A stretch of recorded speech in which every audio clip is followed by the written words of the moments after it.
अतिवृष्टीग्रस्तांसाठी मदत करण्याच्या उद्देशाने शरद पवारांच्या नेतृत्वाखालील राष्ट्रवादी काँग्रेस पक्षाने आज दिवाळी साजरी न करण्याचा निर्णय घेतलाय।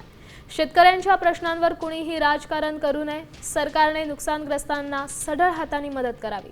मात्र तसं दिसत नाही असं शरद पवारांनी म्हटलंय।